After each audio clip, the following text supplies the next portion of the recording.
It is for us Breaking Bad fans, and I will speak on behalf of the millions.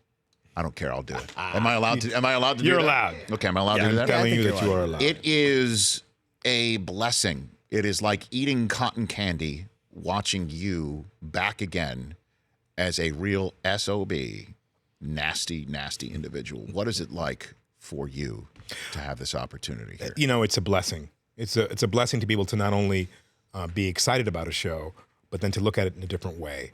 As Gustavo Fring in Breaking Bad, I had one mindset of a guy who really takes control, but who's affable and lovely and nice. You see him in many different incarnations in Los Pollos Hermanos. Also, you see him behind the scenes cultivating his network.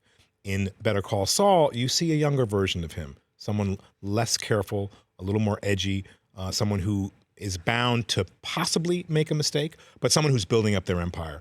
And so I love being able to find the nuance in this new version of Gustavo Fring, and I think the audience will be excited to see it as well. Well, I mean, we just showed a scene, radio audience, from season 4 just a couple of weeks ago, where you tell a character, Nacho, who thinks that he's about to maybe finally get out of this life of crime and get through it, that you watched him try that and attempt that. I don't want to tell too much, but you now own him, and you deliver the line of "You are mine." When you see that on the page, what do you think? I think I have to go to a very calm and dark place to tell another human being that I own them. It is a little bit frightening to read on the page, but as I divorce myself from my emotional feelings and fall into that very cool and cold place to be able to deliver that message, I feel powerful. It feels good. How many takes did it take you to do this? One. Get out of here. On that night, there was some undue tension on the set. I'll leave it right there. Ooh. So I decided to get even a little more brutal and a little more ruthless by divorcing myself, taking myself away, distracting my energy from the other actors for a reason, because I wanted to be able to give it all when the camera rolled. So folks got a little bit frightened and asked me what was wrong, what was wrong, what was wrong.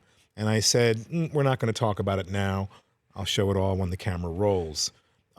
We have a really wonderful group of actors on this show. Everyone works in a very different way and have different expectations about how they do a scene. And sometimes we agree and sometimes we don't. And it's when we don't agree and we agree not to agree that sometimes the magic happens. So that's what happened on the set that night? That's what happened on the set that night. It was late, it was cold. Wind was blowing through the tin corrugated garage. There was a little irritation. It was just a little bit off, and I decided to use that energy and project it onto my scene partner in a very different way than he had ever experienced. We both came to find out in those moments that we got one of the best scenes ever, which was really wonderful. I agree with you, man. I mean, and now you could see from the Breaking Bad community and the Better Call Saul community that they felt the same way about that scene. And so when you nail the line, you stick the landing, to use the sports phrase. Yeah, stick the landing always. Okay. Hit the home run. I know that. Hit it out of the park. So when did nobody dare say, let's try that one more time? Well, we had a director who was an interesting guy, but I think he was a little bit frightened or cowed by this particular cast. So he was very kind and very nice, and actors like to be sometimes dealt with in a different way. So I think he just looked at my face and knew that was it. You know? You had one take in you. You know, that's it. You know, we don't need to do any more. That's the answer. So after it was over, did any of your cast members come up to you and say, are we good now? Or they asked you, are you okay then, or what? They did. You know, I think there were hugs all around because they realized, for me, you know, I play my roles very much like a method actor in television because there's no time.